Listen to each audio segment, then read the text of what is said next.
much more happier. You experience both hedonic happiness and eudaimonic happiness. Hedonic happiness is all about positive emotions in the moment, like joy, laughter, delight, savoring food.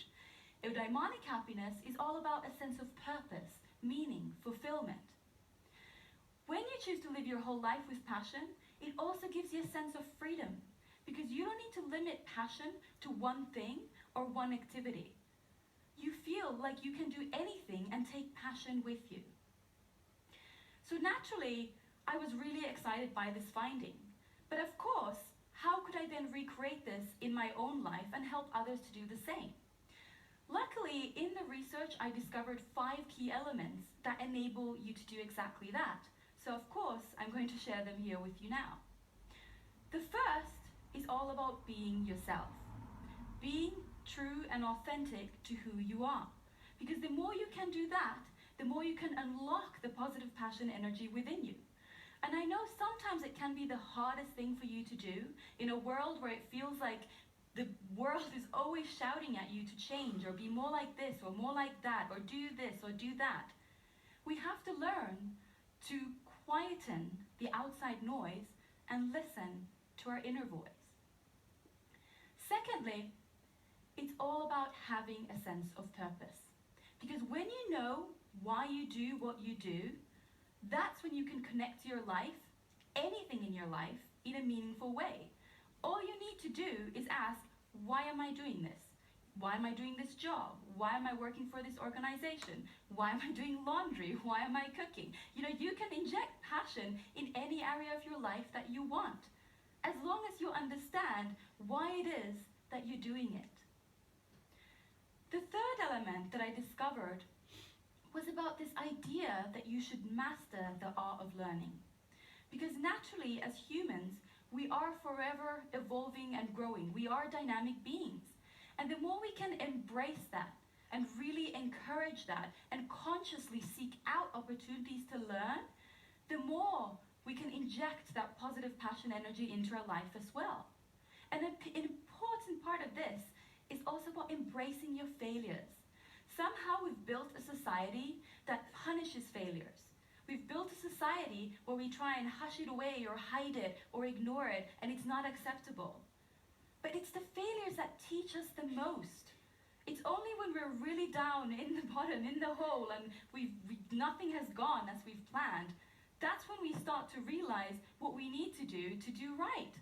And often, when we've given some time from a failure or a setback that we've had, we start to realize as well why that actually happened. How did we become a better person because of that failure? Why was it really important for us to fail then so we could become a better person? The fourth element is all about connecting with your tribe. Surround yourself with people who inspire you and empower you and energize you. These are the people who lift you up when you're feeling down, and equally you lift them up when they're feeling down. These are the people who almost believe in you more than you believe in yourself. And it's important to make time to interact with these people, especially face to face. Now, I love the online world. I love social media. I think it's great, but it's not enough. It's not a substitute for face-to-face interaction, because there's a whole different energy exchange that happens when you're in the same space with like-minded people, like here. So it's really important to make time for that. You should also think about interacting, what I call, with the outer tribe, which is basically seeking out people who inspire you, empower you, really light you up. Maybe it's authors or speakers or athletes.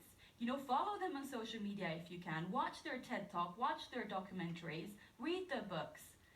Because the more you do that, the more you feel this positive passion energy coming alive again. And the fifth and final element, when it comes to living your whole life with passion, is about mastering the use of your strengths, playing with them as much as you can, because we have all been gifted with these natural abilities and traits that are really innate in us. We've had them since we were a child, and we've been using them ever since. But somehow, when it comes to organizations and performance reviews, we tend to always focus on the weaknesses and how we should develop them.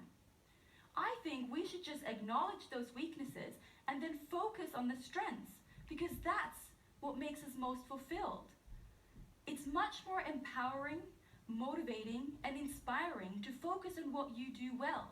And the funny thing is, when you focus on your strengths, developing them, using them in different ways, in different contexts, that's when your weaknesses tend to develop anyway. So those are the 5 elements that really help you to live your whole life with passion. If you bring them with you wherever you go, you can become passionate about anything. Remember who you are and the values that you want to live your life by. Remember your why. What is your purpose? Maybe the impact you want to have, the why behind everything that you do. Remember to master the art of learning. Always look for opportunities to learn and to grow. Connect with your tribe, because they are there to lift you up. And master the use of those strengths in different ways. And that's why I really say today, screw finding your passion.